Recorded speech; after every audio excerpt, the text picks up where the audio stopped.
الحمد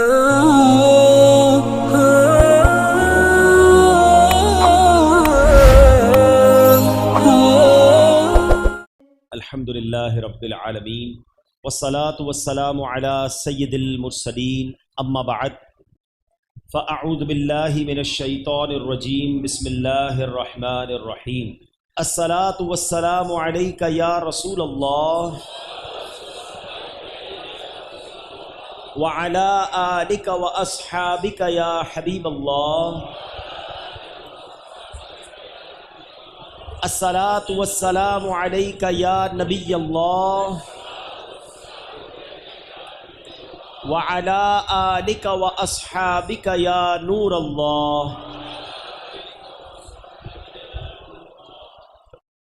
بہت سارے لوگوں کا دل جو ہے وہ مسجد میں نہیں لگتا۔ مسجد میں پہلے کیوں جاؤں بھائی، اتنا انتظار کرنا پڑے گا، بیان سننا پڑے گا، نماز تو دیر سے ہی ہونی ہے نا۔ یہاں بہت سارے لوگ بالکل جماعت کھڑی ہو جائے اس کے بعد آتے ہیں، کچھ لوگ رکوع میں امام صاحب چلے جائیں پھر آتے ہیں، اور جیسے ہی نماز ختم ہوتی ہے ویسے ہی نکلنے کی کوشش کرتے ہیں۔ یعنی احساس یہ ہوتا ہے، وہ ایسا لگتا ہے، محسوس یہ کرواتے ہیں کہ مسجد میں لوگوں کا دل نہیں لگتا۔ اور روایتوں میں مومن کی مثال دی گئی کہ مومن مسجد میں ایسا ہوتا ہے جیسا پانی کے اندر مچھلی ہوتی ہے، فش ان دا واٹر۔ مچھلی پانی میں کتنا پرسکون ہوتی ہے، اور مچھلی کو پانی سے نکال دیں تو بے چین بے قرار تڑپتی رہتی ہے۔ مگر بدقسمتی کے ساتھ بہت بڑی اکثریت ہماری وہ ہے کہ وہ مسجد کے اندر اس طرح ہوتی ہے جیسے مچھلی پانی کے باہر ہے، بے قرار بے چین، گھڑی دیکھتے رہیں گے یار کب اذان ہوگی، کب جماعت ہوگی۔ کبھی امام صاحب 1 منٹ لیٹ ہو جائیں، 2 منٹ لیٹ ہو جائیں تو امام صاحب کو پکڑ لیں گے، حضرت 2 منٹ آج آپ نے لیٹ جماعت شروع کی۔ امام صاحب 1-2 منٹ لمبی نماز پڑھا دیں، دعا طویل کر دیں، اس پر اعتراض کرنے والے اعتراض کر رہے ہوتے، حضرت آج آپ نے 2 منٹ لمبی دعا کرا دی۔ اللہ کے بندو، 1-2 منٹ زیادہ اللہ کے گھر میں بیٹھنے کو ملا نا، شکر ادا کرو۔ اچھا، یہی بندہ باہر چائے کی دکان پر گھنٹوں بیٹھ جائے گا دوستوں کے ساتھ، وہاں کوئی ٹائم نہیں دیکھنا، مسجد میں 2 منٹ زیادہ کیوں گزرے اس پر اعتراض شروع ہو جاتا ہے۔ اس کا مطلب پتہ ہے کیا ہوا؟ کہ دل مسجد میں نہیں لگ رہا ہے۔ جس کا دل مسجد میں نہ لگے وہ اپنے دل کا علاج کرائے، کیونکہ مسجد کس کا گھر ہے؟ بتاؤ نا۔ اچھا، آپ کے گھر میں بغیر اجازت کوئی آ سکتا ہے؟ دروازہ کھٹکھٹائے کہ آج آپ کے گھر میں رہوں گا، آپ کہیں گے کون ہو بھائی، میں تو جانتا ہی نہیں۔ جب میرے اور آپ کے گھر میں بے اجازت کوئی نہیں آ سکتا، اللہ کے گھر میں کیسے آئے گا؟ خوش نصیب ہیں وہ لوگ جنہیں روز بلایا جاتا ہے۔ مسجد میں خود سے کوئی نہیں آتا، بلایا جاتا ہے۔ جو نہیں آتا نا، اب ماشاءاللہ یہ مسجد اتنی فل ہے کہ پیچھے بھی لوگ کھڑے ہیں۔ میں آپ سب سے ایک سوال کرنا چاہتا ہوں، کیا صرف جمعہ کی نماز فرض ہے؟ ہونا یہ چاہیے تھا کہ عصر میں بھی مسجد فل ہوتی، مغرب میں بھی فل ہوتی، عشاء میں، فجر میں۔ اور جو لوگ کہتے ہیں نا یار میں مسجد نہیں جاتا، تمہاری بھول ہے، تم نہیں جاتے، تمہیں بلایا نہیں جاتا۔ تم اللہ کی بارگاہ میں توبہ کرو کہ اے اللہ مجھے روز اپنے گھر میں بلا، میں اتنا برا ہوں کہ مجھے پورا ہفتہ تیرے گھر میں آنے کا موقع نہیں ملتا۔ توبہ کر کے اللہ کو راضی کر کے مسجد میں آنا جانا باندھ لو۔ پنجاب والوں کی ایک بات بڑی مشہور ہے، میں تو جب بھی پنجاب آتا ہوں، باقی شہروں میں بھی ماشاءاللہ ایسا ہے کہ مہمان نواز ہوتے ہیں، جب بھی آئیں بڑا خیال کرتے ہیں مہمانوں کا، ٹھیک ہے نا؟ تو جب آپ کے گھر کوئی آتا ہے کیا کرتے ہو؟ مہمان خوش ہو کر جائے، ایسا ہی ہے نا؟ اگر آپ کے گھر پہ کوئی مہمان آتا ہے آپ کیا کہتے ہیں؟ یار مہمان راضی ہو کے جائے۔ اب مہمان کو کچھ تحفہ بھی دے کے بھیجتے ہیں، ایسا ہی ہے۔ جب اللہ کے گھر پر کوئی آئے گا تو اللہ اسے جھولی بھر کر نہیں بھیجے گا، اسے خوش کر کے نہیں لوٹائے گا۔ خوش نصیب ہیں وہ لوگ جو مسجد میں روز آتے ہیں، بیٹھتے ہیں، سکون سے ذکر و اذکار پڑھتے ہیں۔ ارے دنیا میں کسی کے گھر جاؤ وہ تحفے کے ساتھ بھیجتا ہے، اللہ کے گھر میں آئیں گے وہ جھولیاں بھر کے لوٹائے گا۔ تو نیت کر لیں انشاءاللہ، پہلی نیت تو یہ کر لیں کہ اب انشاءاللہ 5 نمازیں مسجد میں باجماعت ادا کریں گے۔ جمعہ کا دن کوئی عام دن نہیں ہے، یاد رکھیے گا۔ جمعہ کا دن ایک بڑا خاص دن ہے. اللہ تبارک و تعالی نے ہم پر ایک خاص کرم کیا ہے کہ ہمیں ہر ہفتے یہ دن عطا فرمایا. جمعہ کے دن کچھ خاص اعمال کرنے والے ہیں، وہ بھی عرض کرتا ہوں، لیکن جمعے کی پہلے اہمیت کو سمجھیے کہ جمعہ پیارے آقا علیہ الصلوۃ والسلام کی احادیث اور روایتوں کے ذریعے علماء نے بتایا کہ جمعہ یوم العید ہے، جمعہ سب دنوں کا سردار ہے. جمعہ کے روز جہنم کی آگ نہیں سلگائی جاتی، جمعہ کی رات دوزخ کے دروازے نہیں کھلتے، جمعہ کو بروز قیامت دلہن کی طرح اٹھایا جائے گا. جمعہ کے روز مرنے والا خوش نصیب مسلمان شہید کا رتبہ پاتا ہے اور عذاب قبر سے محفوظ ہو جاتا ہے. مفسر شہیر حکیم الامت حضرت مفتی احمد یار خان نعیمی رحمت اللہ تعالی علیہ فرماتے ہیں کہ جمعہ کو حج ہو تو اس کا ثواب 70 حج کے برابر ہے، کیونکہ جمعے کی ایک نیکی کا ثواب 70 گنا ہے، ملٹی پلائی بائی 70. ہم کہتے ہیں نا یار فلاں جگہ اسکیم لگی ہوئی ہے بھائی، 50% ڈسکاؤنٹ، 20% ڈسکاؤنٹ. زیادہ ڈسکاؤنٹ ہو تو سردی میں گرمیوں کا سامان خرید لیتے ہیں، کیوں یار کام آئے گا بھائی، ابھی اسکیم لگی ہوئی ہے.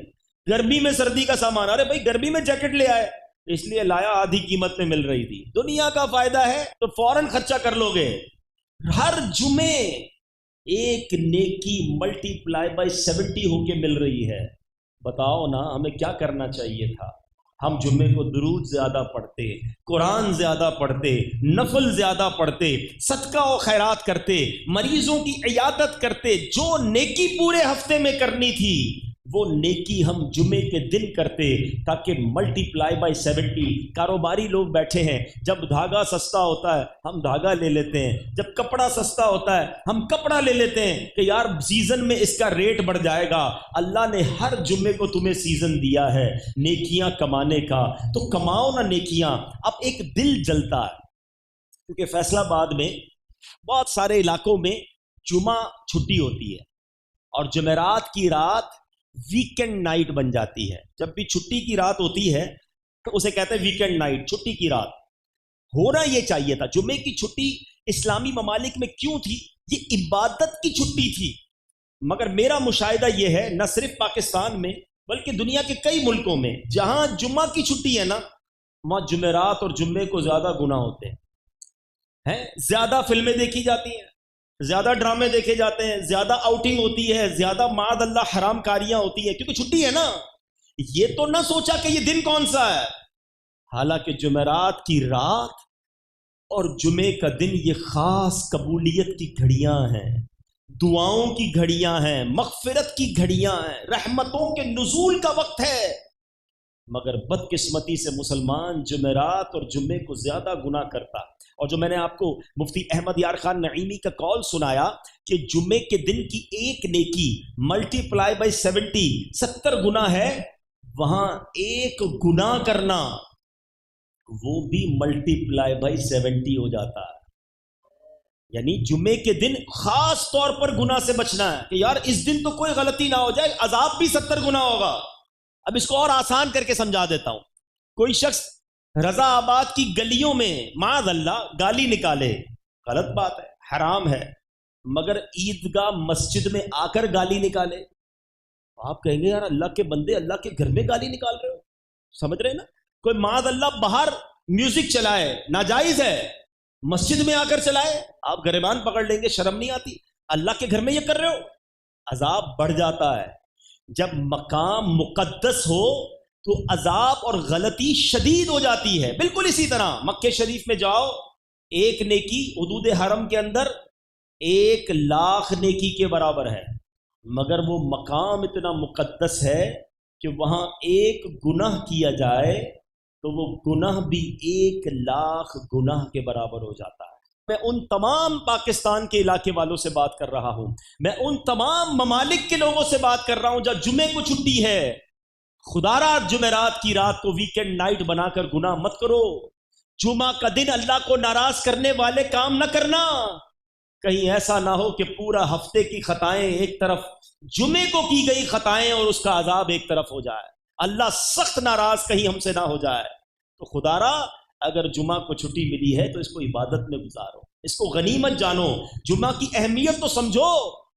اللہ تعالیٰ نے اس ایک دن کی گویا فضیلت کو بیان کرنے کے لیے قرآن پاک میں پوری سورہ جمعہ نازل فرمائی، اور اس میں اللہ ارشاد فرماتا ہے بسم اللہ الرحمن الرحیم یا ایہا الذین آمنوا اذا نودی للصلاة من یوم الجمعة فاسعوا الى ذکر اللہ وذروا البیع ذالکم خیر لکم ان کنتم تعلمون. اے ایمان والو، جب نماز کی اذان ہو جمعہ کے دن تو اللہ کے ذکر کی طرف دوڑو اور خرید و فروخت چھوڑ دو، یہ تمہارے لیے بہتر ہے اگر تم جانو. ذکر کی طرف دوڑو. لوگ پکنک کی طرف دوڑتے ہیں، لوگ معاذ اللہ غلط کاموں کی طرف جمعہ کے دن دوڑتے ہیں. ایسا نہ کرنا، ایسا نہ ہو کہ اللہ تعالیٰ کی شدید ناراضی کا یہ سبب بن جائے. بہرحال کچھ کام جو جمعہ کے دن اسپیشل کرنے والے، ایک بہت ہی خاص کام جمعہ کے دن یہ کرنا ہے کہ نبی پاک صلی اللہ تعالی علیہ وسلم کا فرمان ہے کہ جو جمعہ کے دن، حدیث پاک کا مضمون ہے، 200 بار درود پاک پڑھے اس کے 200 برس کے گناہ معاف کر دیے جاتے ہیں. یعنی جمعہ کا دن خاص الخاص درود پاک پڑھنے کا دن ہے. ایک عشق والی بات بتا دو، فضیلتیں تو اتنی ہیں، حدیثیں تو اتنی ہیں کہ جمعرات کی رات درود پڑھنے والے کو یہ ملتا ہے، جمعے کے دن پڑھنے والے کو یہ ملتا ہے، یہ ساری فضیلتیں. عشق والی بات بتا دیتا ہوں جو غلام مصطفیٰ کے لیے وہی کافی ہے. آقا فرماتے جس کا مضمون ہے اور دنوں میں جب بندہ درود پڑھتا ہے تو فرشتے مجھ تک درود پہنچاتے ہیں، مگر جمعہ کے دن جو درود پڑھتا ہے میں خود سماعت کرتا. یعنی جمعہ کا دن ڈائریکٹ ڈائلنگ کا دن ہے، ادھر میں نے درود پڑھنا ہے، ادھر میرے آقا نے سماعت کرنا ہے. مل کر محبت سے درود پاک پڑھ لو. صلو علی الحبیب صلی اللہ تعالی علی محمد صلی اللہ علیہ وسلم. تو جمعہ کے دن تو کام ہی یہ ہونا چاہیے، تسبیحات میں اور درود پاک کا ورد جتنا ہو سکے جمعرات کی رات سے جمعے کی مغرب تک جتنا ہو سکے آپ درود پاک پڑھیں. جو پورا ہفتہ نہیں پہنتے نا امامہ، ان سے بھی میری گزارش ہے کم از کم جمعے کو مان لیا کر. اب ذرا روایت سننا. میرے آقا علیہ الصلوۃ والسلام فرماتے ہیں بے شک اللہ عز و جل اور اس کے فرشتے جمعہ کے دن امامہ باندھنے والوں پر درود بھیجتے ہیں. اللہ اور اس کے فرشتے درود یعنی رحمت بھیجتے ہیں. تو جمعے کو تو امامہ باندھ لیا کرو. دل پر چوٹ کر دوں، چوٹ کرنے کے لیے عیدگاہ مسجد میں اعلان ہو جائے کہ جو جمعے کے دن امامہ پہن کر آئے گا باہر جاتے جاتے 1000 کا نوٹ لیتا جائے. بتاؤ کوئی آئے گا بغیر امامے کے؟ باہر امامے کی دکانیں کھل جائیں گی. ارے بھائی عیدگاہ مسجد میں امامہ دو، جلدی سے 1000 روپے ملیں گے. مسجد میں بھی جگہ نہیں بچے گی 1000 روپے کے لیے. ادھر اللہ اور اس کے فرشتے درود بھیج رہے ہیں. بتاؤ نا دنیا کی قیمت کی کوئی کمپیریزن ہے؟ تو جمعے کو تو امامہ پہن لیں. نیت کرتے ہیں انشاءاللہ. آگے چلیں، روایت سن لیجئے. حضرت حمید عبد الرحمن رحمۃ اللہ تعالی علیہ اپنے والد سے روایت کرتے ہیں کہ جو شخص جمعے کے دن اپنے ناخن کاٹتا ہے اللہ تعالیٰ اس سے بیماری نکال کر شفا داخل کر دیتا. یہ بہت سارے لوگ کہتے ہیں رزق میں بڑی تنگی ہے جناب، کاروبار بڑا مندہ ہے. تو مفتی امجد علی اعظمی لکھتے ہیں کہ جمعے کے دن ناخن ترشوانا مستحب ہے.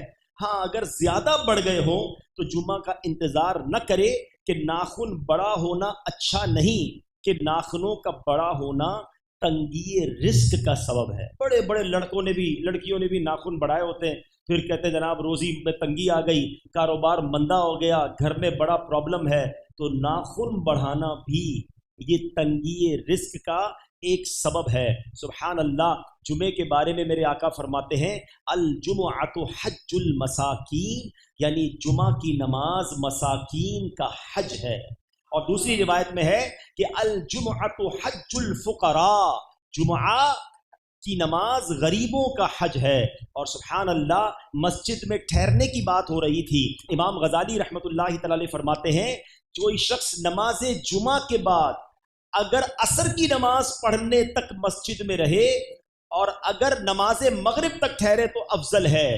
کہا جاتا ہے کہ جس نے جامع مسجد میں جمعے کی نماز ادا کی وہیں رک گیا اور عصر کی نماز تک ٹھہرا رہا اس کے لیے حج کا ثواب ہے، اور اگر وہیں رہ کر مغرب پڑھی اس کے لیے حج اور عمرے دونوں کا ثواب ہے.